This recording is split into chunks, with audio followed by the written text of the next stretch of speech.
Come join me today. I'm out on about a 3-kilometer loop trail hike in the city, urban hike. It snowed a little bit last night, and in this hike I'm going to walk and talk and give you a little more background on who and what I'm about.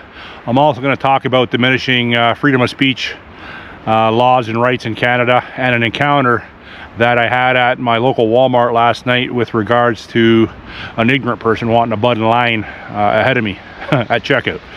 Stick around if you want to watch it. Just come out for my start of my morning walk, Sunday morning walk, and looks like we got a little action on my street already. Got 3 cop cars here, what, 3 or 4?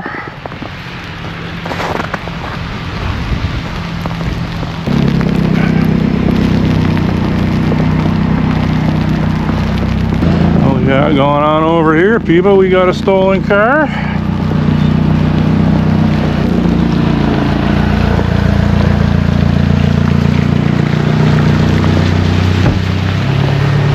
So I asked these cops if this was a stolen car, and they told me in the middle of an investigation and that I was being recorded. See, I did the courtesy of turning off my camera. I shouldn't have. So anyhow, that car up there is abandoned, and it would appear that no one is in custody here, unless they already took them away.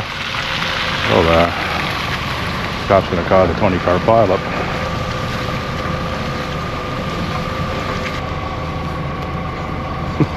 There you go. Is that way blocked? Well, this way isn't. That way isn't? But I don't know about what this guy's going to do, though. I was going to say that. I don't know. You want me to tell him to get going? If I could go through that way? Okay. Can this guy go that way? Can this guy go that way? I know, but I'm waiting for him to go. Oh yeah, you got to wait, man. Out of the way? Yeah. Yeah. See, the cops don't make any friends, you know what I mean? Like, this cop doesn't have to be there blocking traffic. Now look at the traffic jam caused. All this guy's got to do is just pull up so people can make a left down that street there. Ignorant cop. Ignorant cop. As you can see, it snowed in Toronto overnight. I don't know, maybe 5, 6, 7 centimeters. It's wet snow. It's about 0 - 1 Celsius right now, and I got some wet rain. It's freezing rain. So, as you're going to see on this video, when I walked out the front door of my house, the front walkway, immediately to my left there were 3 police scout cars there, SUVs, and there was I believe it was a white Dodge that had mounted the curb just up at my neighbor's house. And so I went up, being a nosy neighbor, and yeah, I asked if it was a stolen car. A black cop said it's under investigation, that I'm being video recorded. Yeah, well, that's good, I'm being video recorded. That's good the cops are using the cameras. I should have kept mine on, and from this point forward I will be. But anyhow, they proceeded to block the street, and subsequent traffic that was coming through my street had to back up and go down another street, and this cop could have easily have gotten out of the way, but cops do cop stuff. So anyhow, that's not the reason I'm on the camera today. Doing a little snow training, which is good because it's good for your mind and good for muscle memory. So in the event that you have to walk through snow. Now obviously this isn't a lot of snow, but it is wet compacting snow, and it does put a little bit more strain on the body, hence on the mind as well. So it's good to get out in this weather.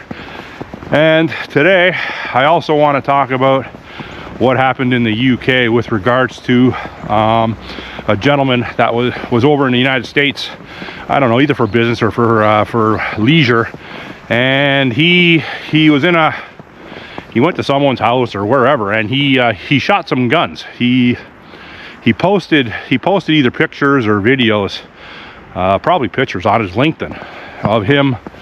Looked like he had a shotgun. You know, nothing paramilitary.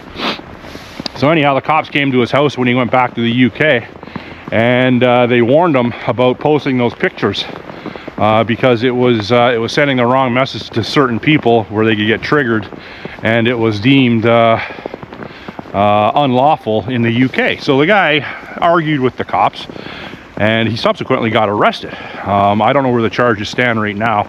This was on Colion Noir. He's a black dude in the States. I've been following him for years on his YouTube channel. He's a gun expert, a range expert. He's very proficient in firearm tactics and all that stuff. Good guy, really good guy. So I'm going to post the video with a thumbnail link at the end of this video, and you can watch that. In the UK, 12,000 people were arrested last year for online memes, online postings. 12,000 people. It far exceeds the rest of the world combined in arrests for people posting videos such as I post. They come and arrest you. Now that's where this country is going. Canada's headed that way. Mark Carney is heavily entrenched in the UK. He considers himself more European than he does Canadian. It's on record. He said it. His wife Diane Fox Carney's sister has close ties with Jeffrey Epstein and Ghislaine Maxwell. There's pictures of that.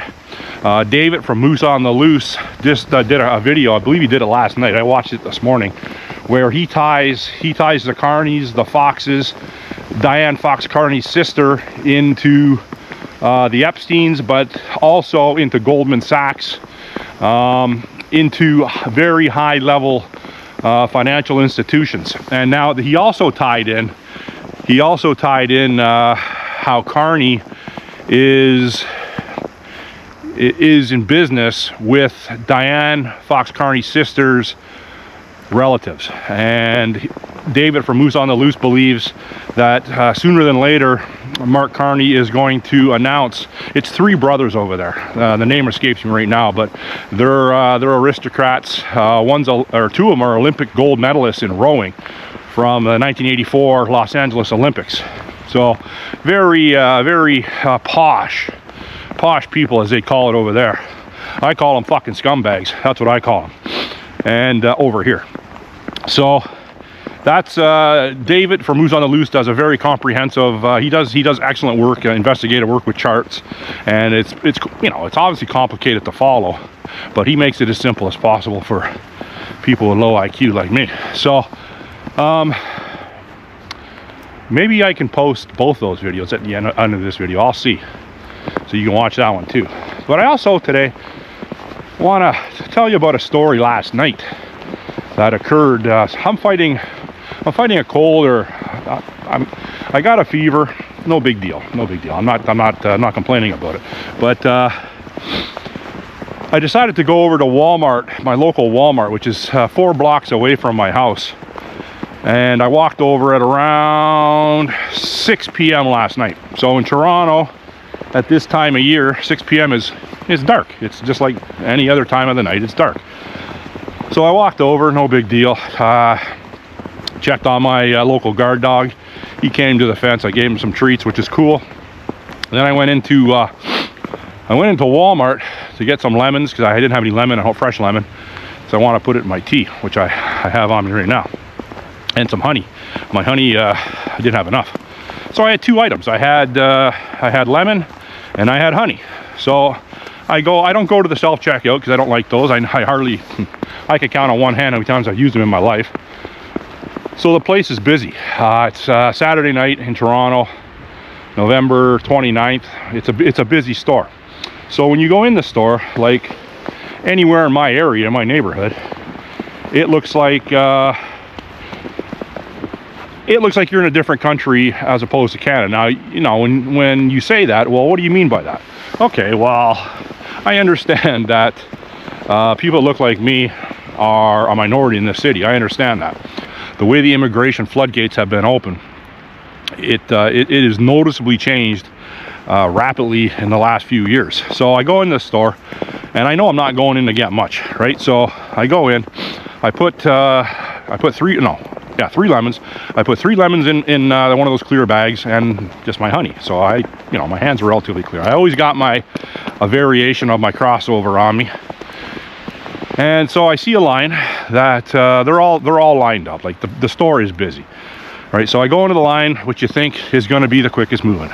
Normally that's what you do. So the lady that was at the cash, her bank card didn't work, her credit card didn't work. She had nails this long. She's fumbling through her 3 or 4 purses. Her 2 little kids are acting up. So I'm like, right? So anyhow, there's a lady in front of me. She appears to be white, but I don't know. And she's got a bunch of stuff in her cart. She had a bunch of protein drinks. So I started talking to her about that. Nice lady. And so as I'm standing in the line, the black dude comes up to me and he just stands there. He has bananas and he has melon or oranges or something in 2 of the clear produce bags as well. So he's standing right beside me, not behind me. And I'm like, okay, that's strange, right? Not unexpected, but strange. So he's a little too close to me. So he stands there for about 2 minutes, mumbling to himself. Then he walks away. Okay, I'll see you later. So then, because this line's not moving, because this lady up front doesn't know, what day it is.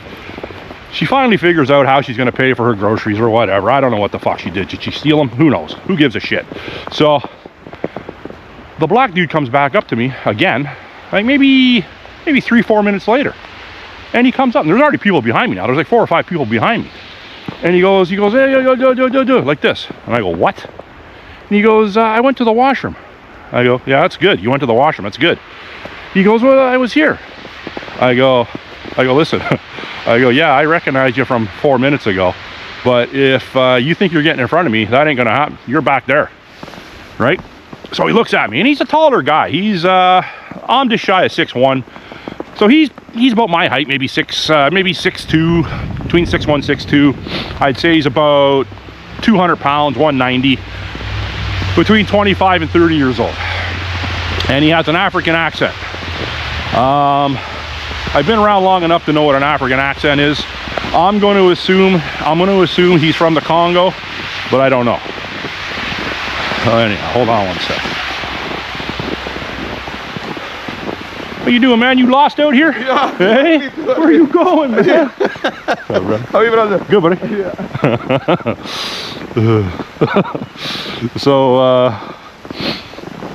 Yeah. So he looks at me, gives me a dirty look, right? So I'm like, okay. So the lady in front of me, like right away, her face goes blank and it goes pale. Like she thought, like this is the worst thing that could ever happen to me in the Walmart. And I'm like, when I go to a Walmart in my neighborhood, I totally expect something like that to happen. I'm prepared for that. So in the back of my mind, and I'm gonna give you a little history on me, which I haven't done before, but I'm gonna do it today. In the back of my mind, I'm thinking to myself, I hope this guy escalates it.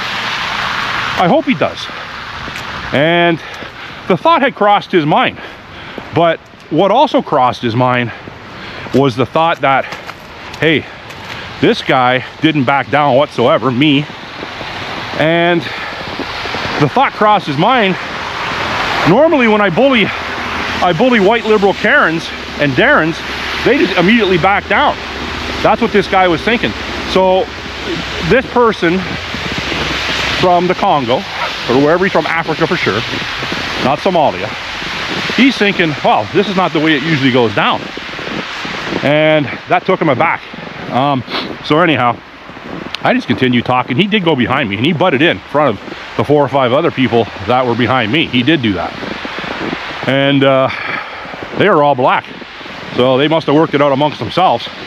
So the lady in front of me, I just started talking to her again. Then I cashed out, and I left.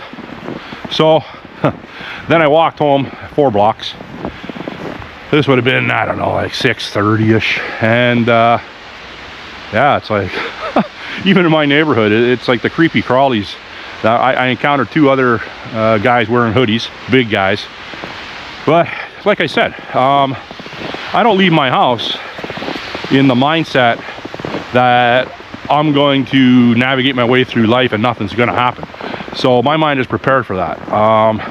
Am I paranoid? Oh no, I'm not paranoid. Don't mistake paranoid with preparedness. I am not paranoid whatsoever. I'm at the stage of my life. Like, it's unfortunate that I'm the way this country has gone, the way the Liberals have completely ruined this country, and how the Liberals have collapsed every infrastructure that we have, and how the Liberals have all put us in physical danger with the unvetted, unsustainable immigration. They put us all in danger. So every time I leave my house, I'm prepared for something like that to happen. Now, a lot of people in this country have illegal these. They have edge weapons on them. I look at everyone, especially male, especially a military age male. I look at every military age male that I come in contact with, or that I visualize from a distance or close, as having one of these or an edge weapon. Every one. And I'm prepared for that. So I'm under no illusion that I'm going to go out of my house and come back safe. Like, you know, this morning I leave my house, there's 3 cops in front of my house. This area, or not even this area, this entire city, it doesn't matter. Okay, if you live in an affluent area, right here is Lambton Golf and Country Club. You know what? I should have walked on there today. That'll be another video. I'm going to walk across the golf course. First time I'll ever put my foot on the golf course. I'm just to the south of the golf course right now in a hydro field. So I'm going to give you a little bit of background about me that I haven't said before. I grew up in this neighborhood. I grew up in Toronto my whole life. I was born up by I was born at Humber Memorial Hospital, which is Jane Street and the 401 400, and I went to regular public school in Toronto, and I grew up poor. My dad was a machinist for Sunbeam Corporation. My mom was a homemaker for most of her life. I have 3 older brothers, and we lived in a very small house, which is still relatively close to, it's only like three blocks away from where I live now. So I'm very familiar with the West End of Toronto. I'm very familiar with the City of York, formerly the Borough of York. I'm very familiar growing up with a large cross-section of immigration. I remember when the Vietnamese boat people came into my school in 1975. I grew up with Jamaican immigration, Vietnamese immigration, Filipino immigration, Central American immigration, my whole life. To this day, I have all those friends. You know, obviously not all the friends that I went to school with, but to me, I grew up in a very ethically diverse situation growing up. Now, you know, I grew up having to fight. What I will say, I was in a gang in grade 1. In grade 1, I was in a gang, and there was about 6 to 10 of us, and we used to go around at recess and beat up kids that were in grade 6. I know it sounds like bullying and stuff like that, but we weren't picking on anyone younger, because there really was no one younger. What are we going to do? Go into the preschool and and JK and senior kindergarten? So we were punching above our weight, so to speak. So I'm not the toughest guy in the world. There's always someone tougher. But the old Mike Tyson adage, everyone's got a plan till they get punched in the face. I've been punched in the face plenty, and I would say 99.9% of the time I had a plan after getting punched in the face. My nose is crooked. You'll notice on some of the videos, you know, I had a chunk. This is a little graphic. I've had a chunk ripped out of my nose the size of a dime. All my teeth are chipped from fighting. I've had my sinus cavity on my left side broken, I'm going to say 3 times. I'm thinking 4 times. Been broken. My right hand's been broken, I'm going to say 9 times. My left hand has been broken about 4 times. I've had guns pulled on me. I've had knives pulled on me. I've been hit over the head with beer bottles. I've been hit over the head, over the back, not my head. I've been hit over the back with a large log in a bush fight. Now, I don't want to glamorize or come across as being a super tough guy. I don't want to do either of that. But what I'm trying to emphasize in this video, to give you a little bit of background about me, I've been jammed up. I've fought I fought 4 guys at one time by myself. Once I fought 3 guys at one time by myself about 5 or 6 times, and I won all those fights, in my estimation. Hey, sure, you're gonna get black eyes, you're gonna get busted up bones. This thumb on my right hand has been ripped back to here. I should have had surgery on my right hand, but I didn't. I let it heal. Not a smart move. My strength in my right hand is still compromised, and that was, you know, that was years ago, years and years ago. So I don't get into physical altercations anymore. I'm 56 years old. I wish I was 25, 30 years younger when I was in my prime. I'd be more suited for what is coming. But when I get out every day, I'm out every day, and you know, my health isn't the best, but it's getting better every day. And for a 56-year-old, with what my life experience has been, heavy drinking, never any drugs, but heavy drinking, and I put myself and my body in a lot of harm's way. There's a lot of miles on my body. So when I get these liberals chirping off on Facebook, YouTube, I'm just thinking to myself, like, I don't know what their background is. I don't know if I could walk a mile in their shoes. Like I said, I'm not saying, you know, I'm John Jones, a UFC fighter. I'm not professionally trained at all. You get into a street beef with a professionally trained MMA guy, I'm gonna have my hands full, and I'm totally aware of that. But yeah, so I don't want to drag it out with what I'm capable of or what I'm not capable of. But what I will say is, a lot of people that I encounter throughout the day, they do a lot of talking, and you know, and I would say 99% of the time they've never even been in a physical altercation, in a bar, in a street, in a restaurant, wherever, a mall, you pick a place. I've been in a fight. People ask me, Dewey, how many fights do you think you've been in your life? And my answer to that is, it's somewhere between 50 and 100. So I haven't won them all, but my record is it's good. But you know, obviously I get a little chuckle out of it from time to time, especially when I get around like lifelong friends, and you know, we've all been in the jam ups together, and that's pretty much all we talk about. So I very rarely get the opportunity to talk about it, and you know, and it comes across, it doesn't translate in the most positive nature, especially a 56-year-old guy talking like this, right? So anyhow, what is coming to this country is already here. We've already been invaded. So my advice to people is prepare, like I say before, is prepare for the worst and hope for the best, because you know, Carney is not in a position to fix this country. He's in a position to bring this country to a smoking hulk. He is he's the finisher. Pierre Poilievre, it's not going to matter if he gets in anyways, like I said before. Trump, I don't know. I'm not relying on him, that's for sure. My message today is, Canada is losing its freedom of speech rights. Canada has already lost most of its gun rights, and Canada has been invaded by immigration that isn't going to assimilate into our country. A lot of these people, based on street level encounters, they think this is more their country than it is mine. Now people could say, well, what about the First Nations people, Dewey? What about the Indigenous people? Now you know how they feel.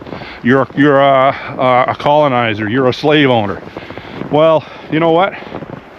I've always sympathized with the First Nation people. I do. I have respect for them, and I always have. But it's also hard to have respect for a lot of Indigenous people when they just want to rely on the system their whole life. They never want to pull themselves up. They just want to rely on the system because the system has made them reliant, just like they're doing with all the other immigration that's coming into the country. They make them reliant, which makes them subservient. Now, there are videos of First Nations people that have done very well for themselves. There are videos of success stories within the immigrant community that have done well for themselves, and that's excellent, and I'm all for that. But don't come to my country, stand beside me, and think you're gonna fucking butt in line. That guy doesn't know how fucking close he came to a very serious fucking life-altering confrontation. That's what I'm saying. That's what I'm saying. These Antifa types that you know, they go out there, they dress all in black, they try to intimidate people. What's gonna happen down the road? There are still quite a few people like me around, and once people like me have had enough, you're gonna see what happens to the Antifa types. They're not gonna like what's coming, and I'm not being threatening, I'm just saying I'm pissed off. A lot of people are pissed off. It's unfortunate that that our country has been so beta feminized within the male population, and so masculine within the female population. It's all indoctrination, and it's all part of the plan. It's all part of the Cloward Piven strategy. And do I have hope that Canada's going to dig its way out of this? Absolutely not. But all I'm going to say, I'm going to go out standing, not on my knees. You got any questions, comments, or concerns, put it in the comment section.